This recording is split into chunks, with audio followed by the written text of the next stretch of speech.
Today on episode 15 of the Missionary Coach Show, we'll be continuing our Missionary Stories series with reading chapter 7 of Rudi book, Breakthrough, called Bulgarian Adventure.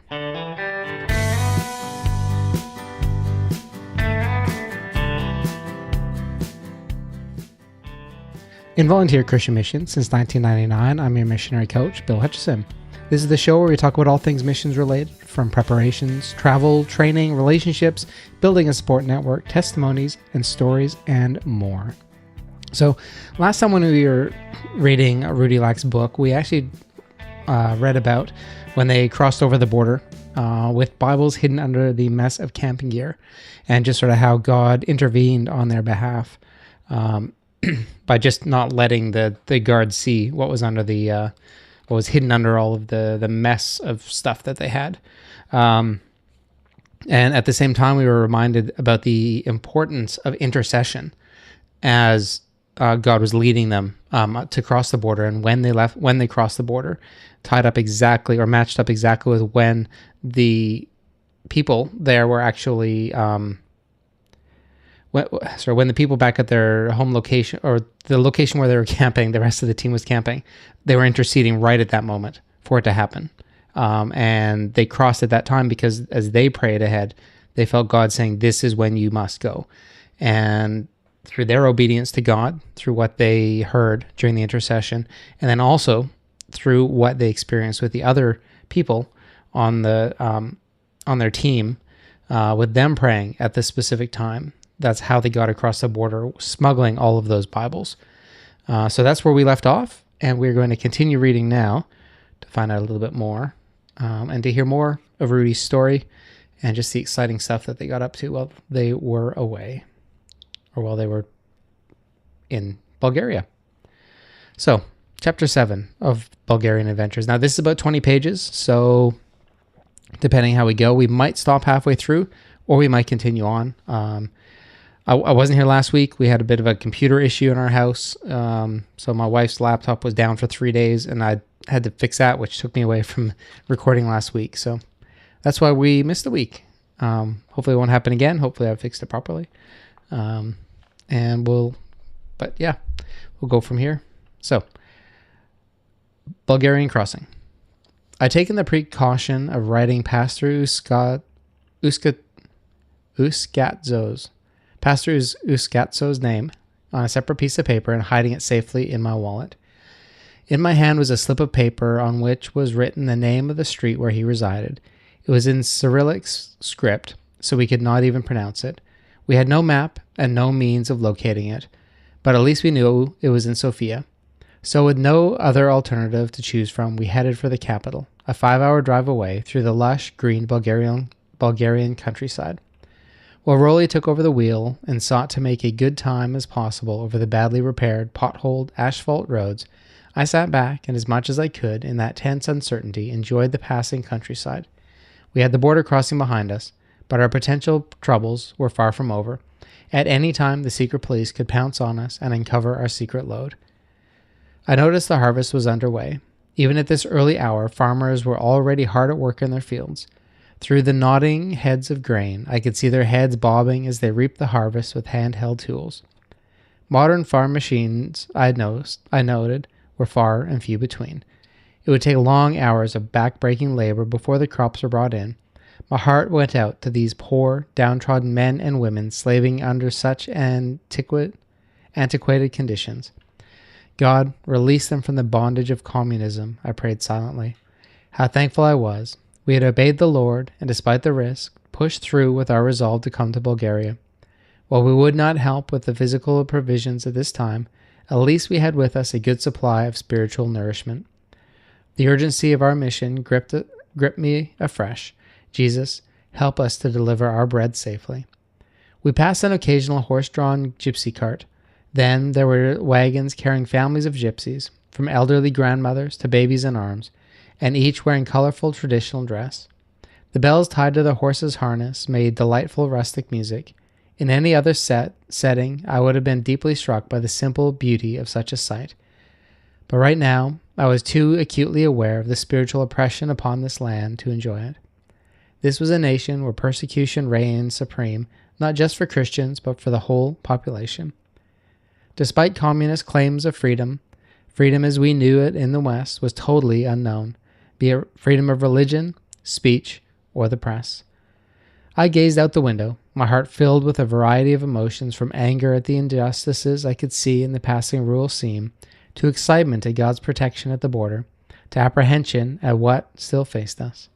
We had no roadmap, neither Roli nor I could speak the local language, and I had no idea how to find the solitary address of my one contact, Pastor Uskatso.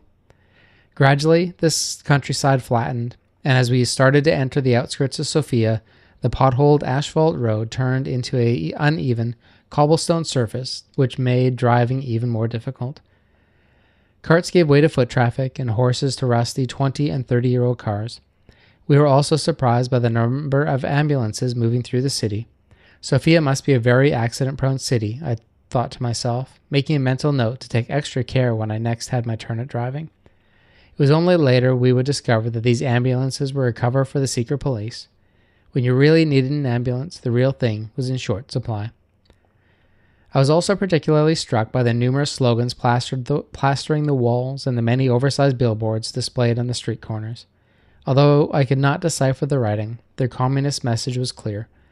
It made me realize afresh just how difficult it would be to maintain a simple faith in God under the bombardment of such atheistic ideology.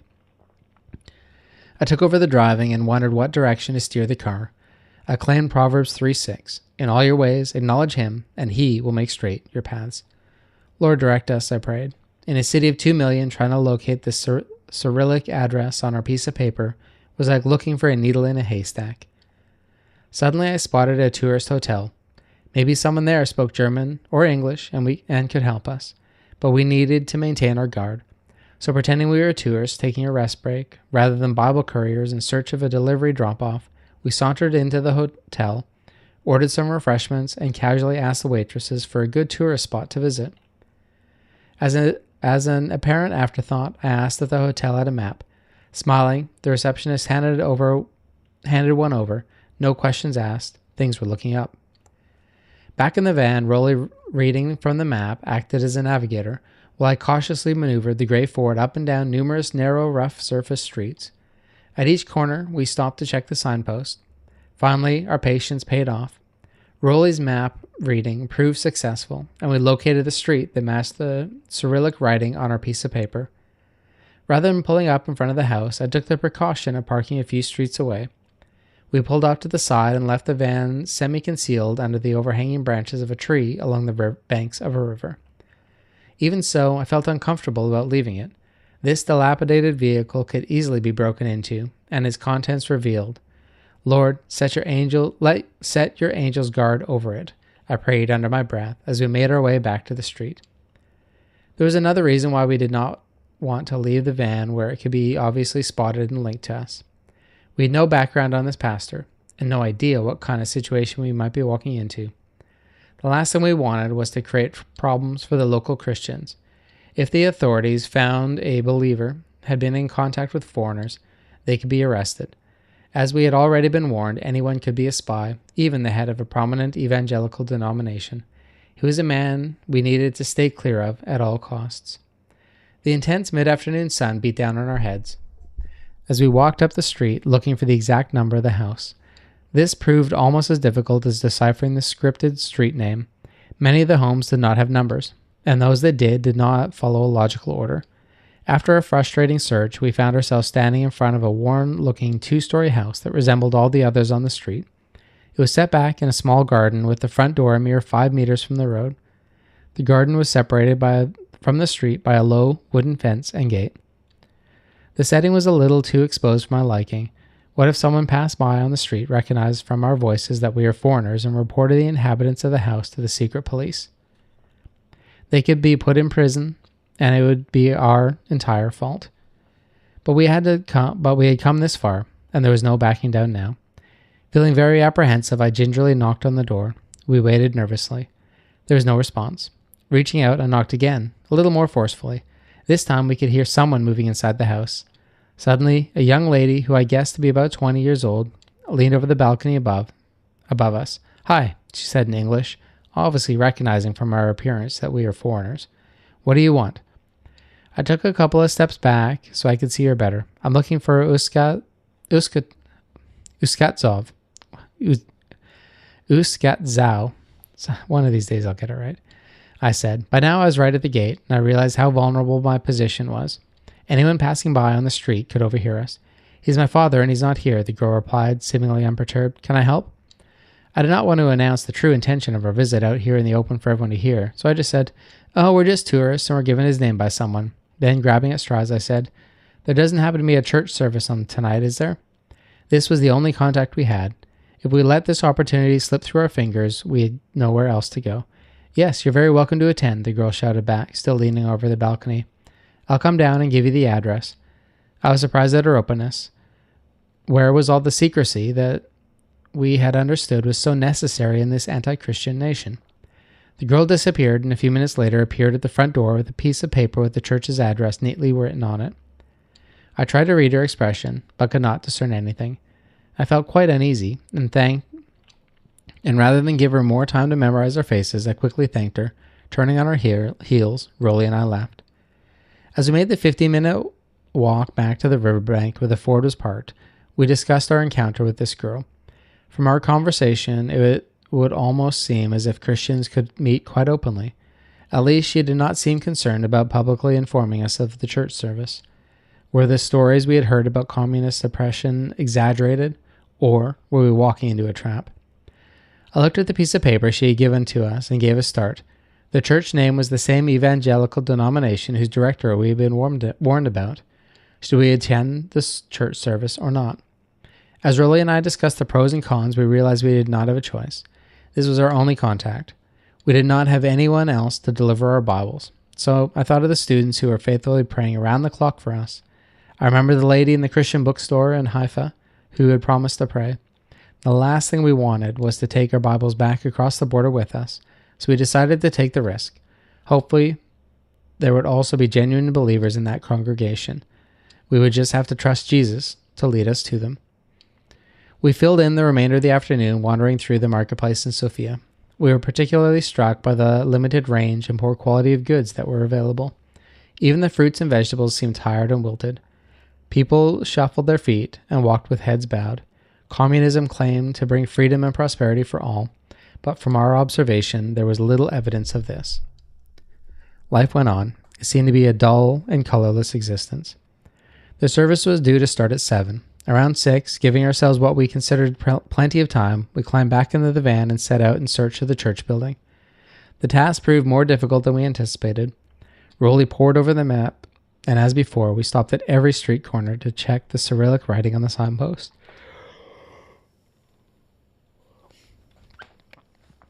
By 7, we seemed to be no nearer our destination. By 8, when we still had not located it, I started to panic.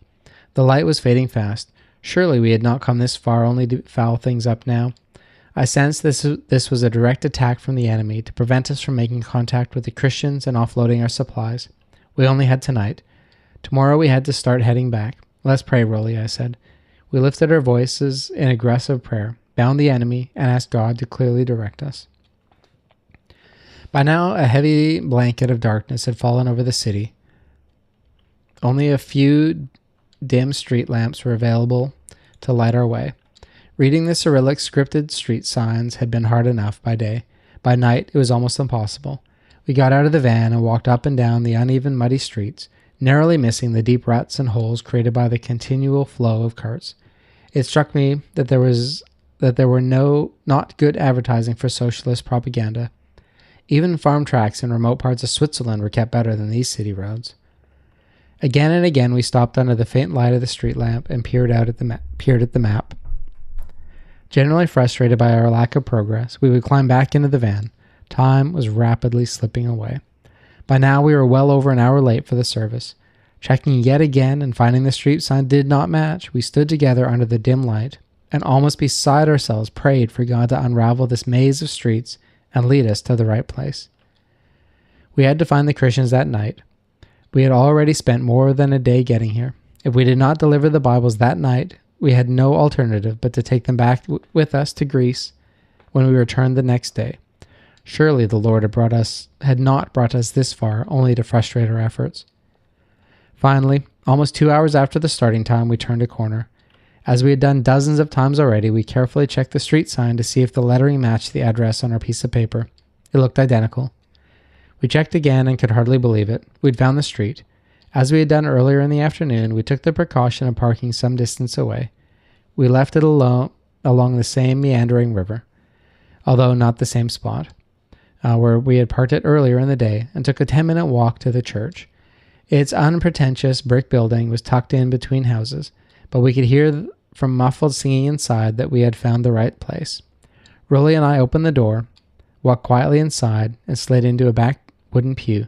I could hardly believe that, although 2 hours late, we had actually made it. I guess around 200 people would have been crammed into that small hall. The ladies, wearing typical Eastern European headscarves and embroidered dresses, were seated on one side. The men, as was their custom, was on the other. After a few minutes, I realized this was a prayer meeting rather than a teaching session. Different church members were praying out loud. I could not understand what they were saying, but my heart was deeply moved by their fervent devotion.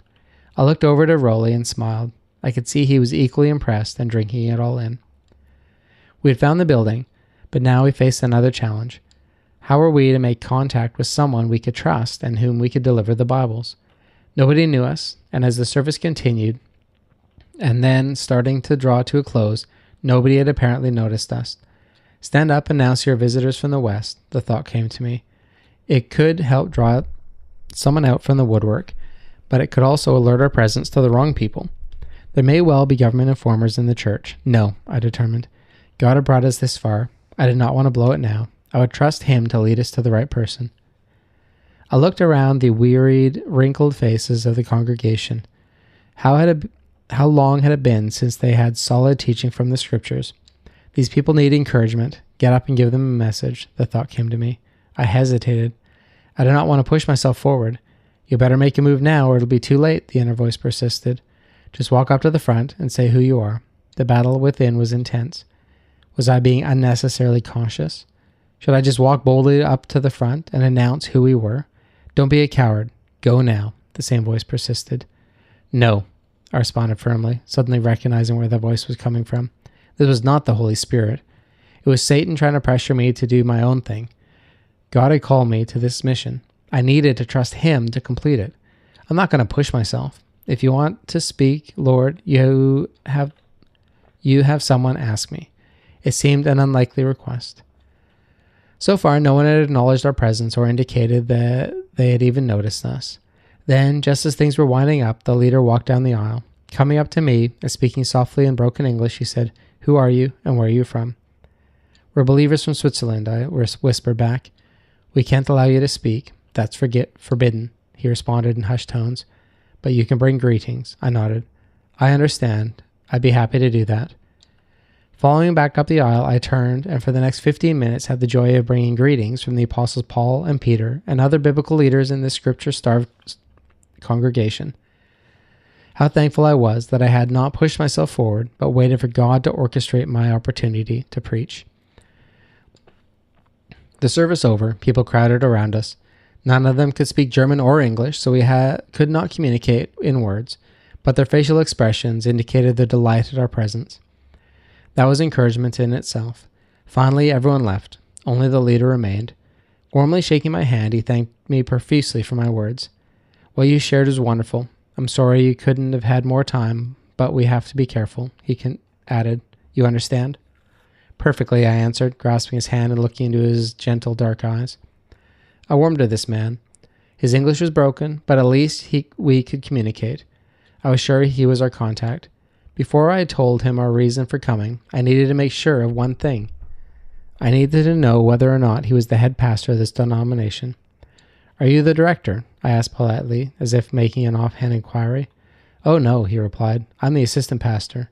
The head is Pastor Uskatzow." My heart skipped a beat.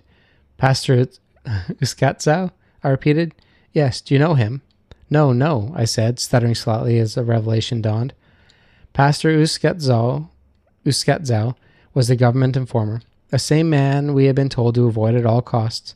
He's out of town at the moment, the assistant pastor replied, unaware of the double flips my stomach was doing at that moment. We were given his address, but we didn't actually meet, I said. How easily Rudi and I could have walked into a snare without realizing it. If the pastor had been at home when we called that afternoon, we would probably have given him the Bibles in all innocence, unaware that we were giving them to a government informer. I sent a silent prayer of thanks to all those praying and for the Holy Spirit's obvious intervention. But now I faced another dilemma. Could the man standing in front of me be trusted? The Lord had not led us to anyone else. The rest of the congregation had left. He was our only remaining link with the church in Bulgaria. What is the purpose of your visit? The pastor asked. Here I realized was my lead. There was no point in beating around the bush.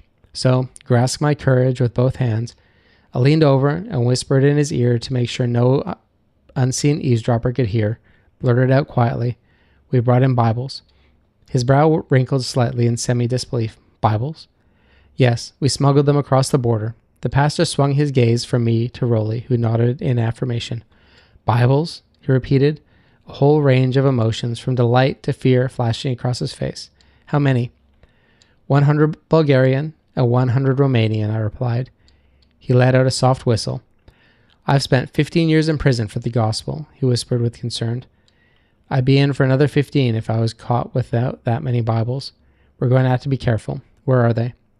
In our van, I replied, but we've parked it some distance away so no one can trace it back to the church building. He looked relieved. That was wise. I don't have a vehicle, only a bicycle. I'll come with you and take you to a suitable place where I can store them. I nodded, thankful there was someone else now to make the decisions. It's not safe to leave Bibles here, the pastor explained.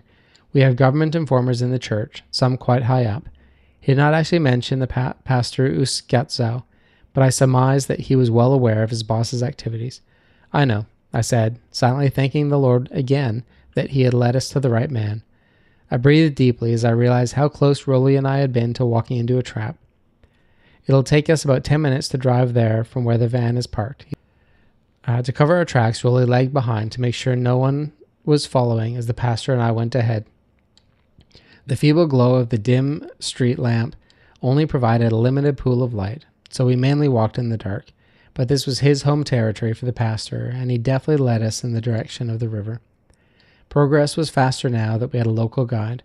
I recalled Rudi and my frustrated search for the church a few hours earlier, and praise God we did not have to maneuver these streets through the dark by ourselves. We reached our van, the moon shimmering in its silvery reflection on the river as the pastor and I jumped in the front and Rudi clambered into the back. He would need to transfer the Bibles from their present hiding place among our clothes and the suitcases into the cardboard boxes we had specifically brought for the purpose. I was glad we had taken that precaution. Suitcases discovered to be from the West would be a dead giveaway to any snooping official that the Bulgarian Christians had contact with foreigners. As I started up the van, my nerves were on edge. The next half hour in which we would make the exchange was probably the most crucial of the whole operation.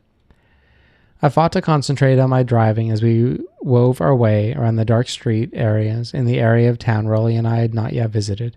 In the meantime, Rudi was scrambling in the back to get all the Bibles safely transferred into the cardboard boxes. We had just driven to the set of streetlights and were sitting idling, waiting to go over, when a policeman on a motorbike pulled up beside us. Obviously recognizing that ours was a foreign vehicle, and possibly seeing some movement in the back, I could see him trying to peer through the windows of the van. Oh no, don't let us be caught red-handed with both the Bibles and the local pastor. Rudi, down, hide, quick, I hissed through gritted teeth. Not understanding the exact nature of the danger, but sensing the urgency in my voice, Rudi instantly slid under the air mattress covering the scripture-littered floor. The traffic light changed. I stomped my foot on the accelerator, and the van shot forward. I waited a few more seconds to see if the policeman would follow, but I had left him far behind. He had clearly not seen anything that had aroused his suspicion or caused him to take chase. Now that the danger was over, I called back to Rudi, who was still hiding beneath the blankets. Okay, the coast is clear, but that was a close one. I was sure that policeman had seen something. I glanced at our Bulgarian passenger. I could see he was as nervous as we were. He, more than either Rudi or I, understood the true nature of the danger we had just averted. As we continued to weave our way through the poorly lit streets, none of us spoke. The tenseness in the van was almost tangible. The only sound was Rolly scrambling in the back as he worked to get the books packed into cardboard containers. After about 15 minutes, we turned into a quiet suburban street where the pastor signaled for me to stop. As I pulled up to the curb and turned off the motor, he pointed out a doorway about 5 houses up on the road on the same side and said, "I'll go up there ahead and wait inside. Give me 5 minutes, then follow with your delivery." We watched his outline shape disappear inside the door, and then, after waiting a few minutes, which seemed like an eternity, Rolly and I each grabbed a box of Bibles and clambered out of the van. My heart was thumping as I half staggered over the uneven cobbled road with my heavy load. In this part of town, the streets were fairly well lit. Right across from us was a small bar. Ooh, missing a page. I'm going to just have to grab from my book. Page 84. Okay. In this part of town, the streets were fairly well lit. Right across from us was a small bar. I could see a number of soldier patrons clearly through the windows. It seemed we could not have picked a worse place. Reaching the doorway that the pastor had indicated, I pushed it open, letting Rolly through, quickly followed. The door banged behind us. Suddenly, from the relative brightness of the street, we were plunged into pitch darkness. We stood there for a few seconds, adjusting our eyes to the dimness. Suddenly, I heard the sound of footsteps approaching on the street outside. Still, clutching my heavy box, I froze. Someone had seen us. We must have looked very suspicious, carrying two such large packages. The steps slowed as they neared the door.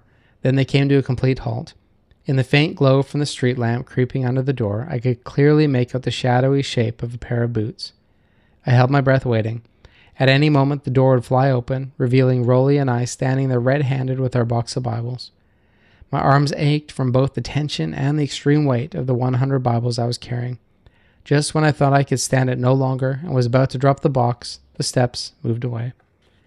Breathing a little easier now that the immediate danger seemed to have passed, we carefully inched our way through another rear door and out into the open courtyard. I expected to see the pastor waiting there for us, but as I looked around the towering gray, concrete, multi-story apartment block that lined the 4 sides of the courtyard, he was nowhere in sight. My adrenaline started to race. Where had he gone? Then suddenly I spotted him, standing in the shadows beside the far wall. He hurried past across the courtyard, and at his silent signal, Rolly and I put our boxes down on the ground in front of him. "Up there," he whispered, pointing to a window in the building behind us. "I'm going to hide the Bibles up in the loft." He bent down to pick up a box, then stopped. Straightening slightly, he cocked his ear and froze. He stood in this position for a few seconds, listening intently. "Quick," he suddenly whispered, a sense of panic in his voice. "Go and hide in the outhouse." He pointed Rolly and I in the direction of a small wooden hut. "Go, go," he urged, giving us a shove. Rolly and I made a mad dash to the small shed and squeezed through the narrow door, shut it fast behind us. The smell inside was atrocious, and there was scarcely room for the 2 of us to stand, but it was a hiding place, and that was all that mattered. We stood there, trying to calm our noisy breath, our hearts racing. At any moment, I expected a soldier to throw open the door and shout, "Hands up." I caught my breath as I heard the unmistakable sounds of footsteps approaching the outhouse. Bubbles of sweat erupted on my forehead and my hands grew slippery. I let out an involuntary gasp as the door swung open. To my great relief, it was only the pastor. "It's okay," he whispered, beckoning us out of our foul-smelling prison. It was just a tenant crossing the courtyard on his way home from the late night shift, but I couldn't take the risk. I could understand his concern. If he was discovered with foreigners, especially Westerners, delivering scriptures, he would face a very stiff prison sentence. By this time, all our nerves were on edge. I'd feel safer if Rolly and I left. As much as we would have loved to help store the heavy boxes away, it was safer to let the pastor hide them himself. Besides, he knew his way around the loft and was less likely to stumble in the dark. "We'll go," I said, turning to the pastor. A look of relief crossed his face. "Yes, that's best," he agreed. Tearing off a corner from one of the cartons, I quickly scribbled my address on it and handed it to him. "If everything works out okay, send me a postcard saying the weather's fine in Bulgaria." "Okay," he agreed. He grasped Rolly, and me, each by the hand, and looking directly in our eyes, whispered, "Thank you so much for delivering the bread of life. Now go, and God be with you." Once back out on the street, I glanced quickly around for any sign that we might have been spotted. The soldiers were still in the bar drinking, and thankfully totally oblivious to our clandestine activities only meters away. But the danger was still far from over. Rudi and I needed to get away as quickly as we could so that even if we were apprehended, no suspicion would be cast on our Bulgarian friend. Moving as quickly as possible down the near empty street, we found the van still safely parked by the roadside where we had left it. As Rudi got into the passenger seat and I reached to turn on the ignition, I silently prayed that this old heap would not make too much noise and attract unwanted attention, especially from the soldiers at the pub. As I turned the key, however, instead of the engine coming to life, it let out a sick-sounding whine. I tried again, still no life. Oh no, I had visions of Rudi and me being stuck here in Sofia with one broken-down van and subjected to inquisitive communist police questions. "Try pushing," I whispered urgently to Rudi. He jumped up, and while he pushed from the rear and the van jerked loudly over the cobblestones, I tried the key once again. Relief. This time the engine gave a healthy spurt and came to life. "Quick, jump in," I commanded Rudi. We cluttered off noisily down the street. It was hardly a James Bond-style exit, but thankfully the soldiers, totally unaware of our drama, kept on drinking. I put my foot on the accelerator, anxious to get as far away as possible from the scene of our crime. At that hour, just after midnight, there was very little traffic around. We were clipping along at a steady speed when a uniformed figure stepped out from the side of the road, wildly swinging a red warning light. My heart sank. How could he know who we were? As far as I was aware, no one had seen us. I pulled the van over. The policeman stuck his head through the window and, talking 19 to the dozen, hurled a barrage of abuse at us. It was all in Bulgarian, and although I could tell he was angry, I could not make out a word of what he was saying. In frustration, he waved his hands around and pointed to the speedometer. Suddenly, it dawned on me that what his concern was. I breathed easier. He knew nothing of our clandestine Bible smuggling. We had been pulled over for speeding. Apologizing profusely, I pointed to our camping gear in the rear and used mime, trying to explain we were a couple of tourists heading for the border. Clearly frustrated by the language barrier, the policeman finally gave up and let us go. We drove off much more sedately, but all the pent-up stress and tension of the past few hours had taken its toll. By now I was totally exhausted. I handed over the wheel to Rudi, clambered into the back of the van, and sprawled out on the air mattress. Within moments, I was asleep. Suddenly, I was jerked awake by the crunch of gravel under the tires. The van came to a sudden standstill. "What's up?" I said, sitting up, startled out of my heavy sleep. I could see Rudi was about to climb out of the driver's seat. "I can't keep going," he complained. "I'm so tired I can't think straight," and nearly went off the road. After the lack of sleep the night before and the drama of the day, I realized we both needed to take a rest. There was no point in pushing ourselves unnecessarily. "Let's pull off the road and park," I suggested. I looked out the window and realized we must have been traveling for some time, as we were well clear of the city and somewhere in the country. We found a level spot in a nearby field to park. I was about to crawl back into my sleeping bag when I saw movement through the window. I froze, and my heart raced. The figure moved closer to the van. In the moonlight, I saw it was a soldier. He was approaching us with his rifle at the ready. My heart sank like the Titanic. Even though we no longer had the Bibles, I had heard of people behind the Iron Curtain being arrested and held in prison without trial for years, just on the merest suggestion that they had committed some offense. My mind took flight as I imagined the very worst scenario. Almost by instinct, I reached up and turned on the inside light so our camping gear would be clearly visible. The soldier came up to the window and, after looking inside, turned away, apparently satisfied. How I thanked God at that moment for our camping camouflage. The soldier had disappeared into the darkness and I could breathe a little easier, but my sleep had been disturbed, and although I was still desperately tired, I only slept fitfully for the remainder of the night. I was acutely aware we were still in communist territory and not yet completely out of danger. So, while I closed my eyes and tried to rest, my mind remained alert to the slightest unusual sound. At one stage near early morning, I heard the noise of a broken twig. I woke with a start. Glancing out the window, I saw yet another soldier creeping around. Why were they so suspicious of our old van? Then it suddenly occurred to me who these soldiers were. We were nearer to the Yugoslavian border than I had realized. These men were not after us. They were merely guards on duty patrolling the frontier. But even with that understanding, I found it hard to relax. My nerves were on edge. I waited out the next few hours uneasily as I let Rudi get some well-deserved rest, and it was a reasonable time for us to cross into Yugoslavia. Rather than draw attention to ourselves by returning across the same border to Greece and face possible questions about why our visit had been so brief, we decided to take another route back via Yugoslavia. That way, we would encounter a different set of guards. The next morning, as we drove the few kilometers to the border, I still had one unresolved question. What if, in the course of questioning where we had been and who we had visited inside the country, the guards asked us outright about whether or not we had taken in scriptures? What would we say? It was unlikely, but it could happen, and it was a question I had often pondered, but had not yet resolved. I had heard Brother Andrew in the subject, and could follow his example by giving a vague answer that we had left some literature in Bulgaria, without divulging its exact nature. But what if they asked specifically whether or not they were Bibles? As a Christian, I knew I could not tell a lie. All I could do was pray. Lord, I prayed quietly under my breath, give us a smooth border crossing with no awkward questions asked.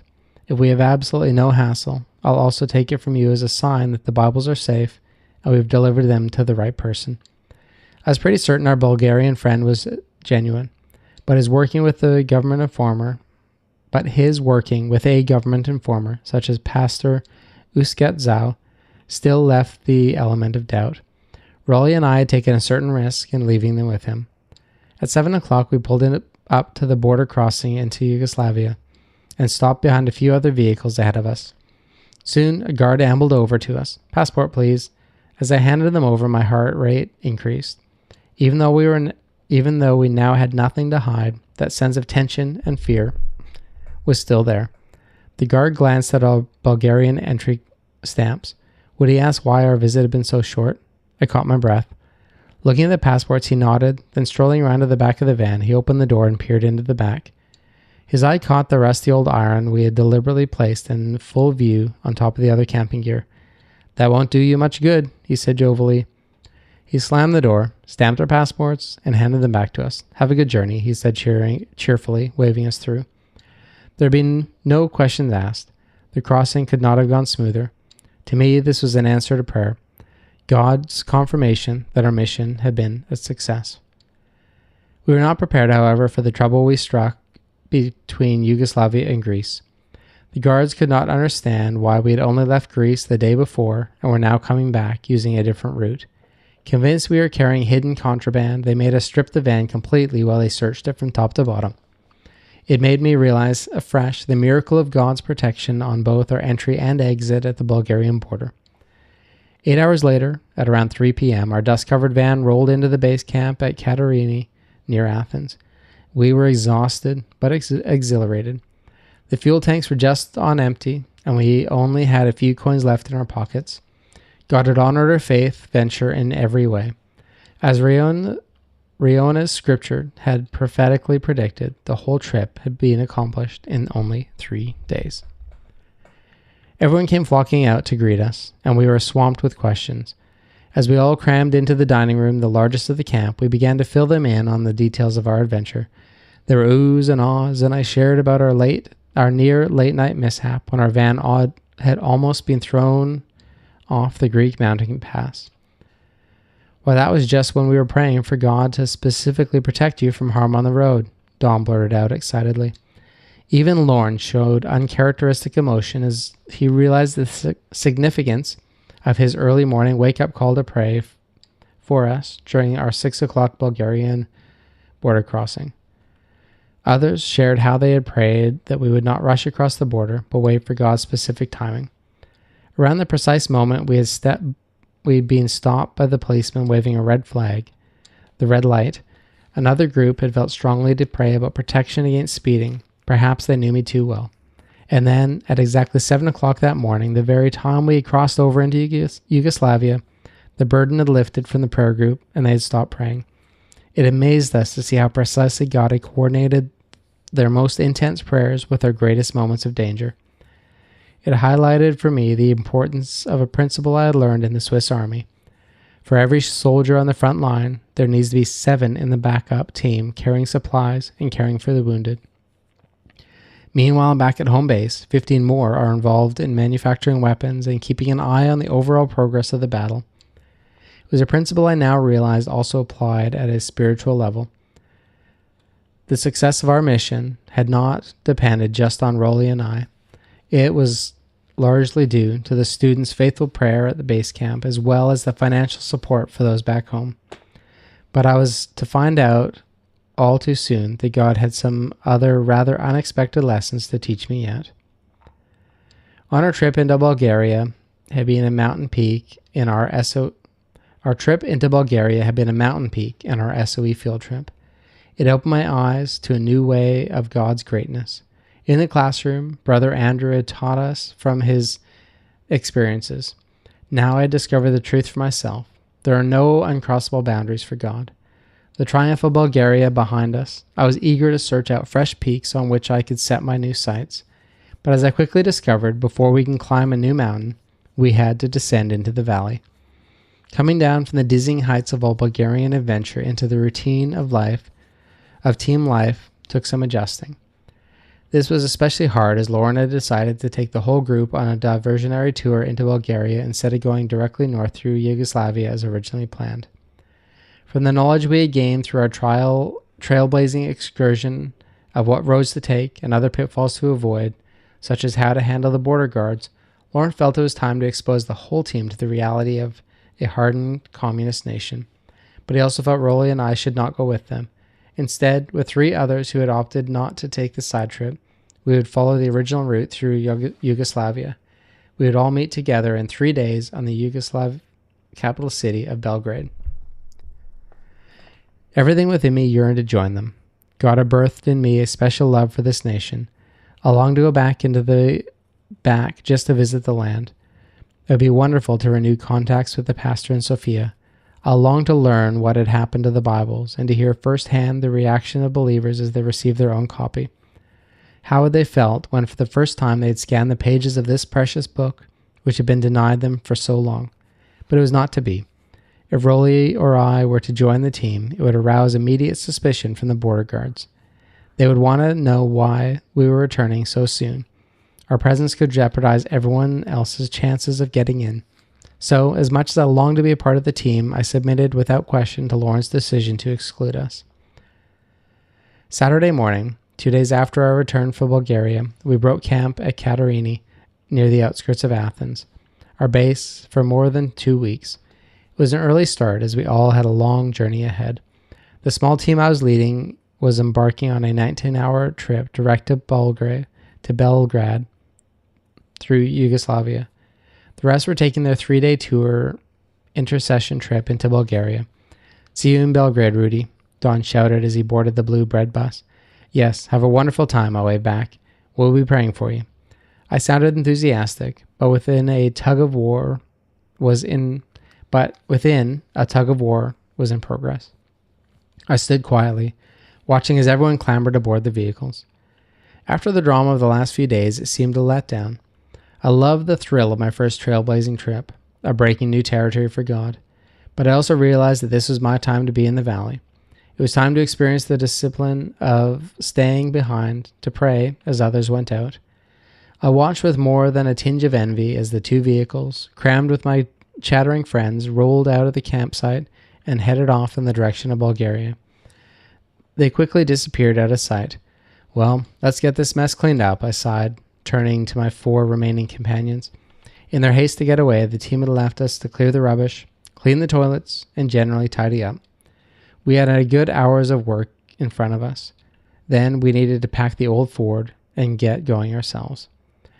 19 hours later, after only brief breaks to eat, relieve ourselves, and change drivers, our battered but faithful van trundled into a campsite on the edge of Belgrade. It was 3 a.m. Sunday morning. We quickly pitched our tents, and not even bothering to wash, unrolled our sleeping bags, inflated our air mattresses, and tumbled exhausted onto them.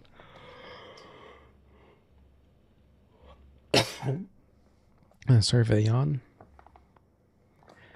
The sun was well up before any of us had stirred.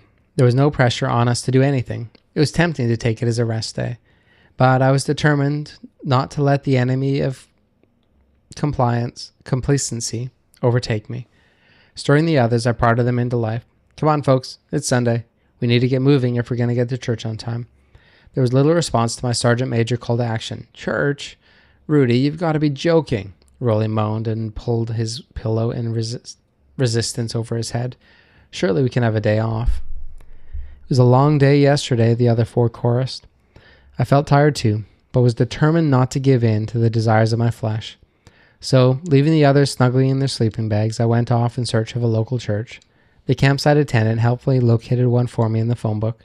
I had no difficulty in following his instructions, and at 9:30, good half hour before the service started, I pulled up in the van before an unpretentious stone building. I walked in. A man whom I guessed to be in his mid-40s was at the back of the dark wood paneled room, stacking up hymn books. No one else had yet arrived. I held out my hand in introduction. I'm Rudi Lack, I said, and briefly explained about our YWAM team and the purpose of our visit to Yugoslavia. So pleased to meet you, the man responded in broken English, pumping my hand with unexpected vigor. You're an answer to our prayers. I looked at him quizzically. I'm the pastor here, he went on to explain. We've been praying for several months that young people from the West would come and visit us. Then he added an unexpected footnote. Will you preach to us this morning? Oh my gosh.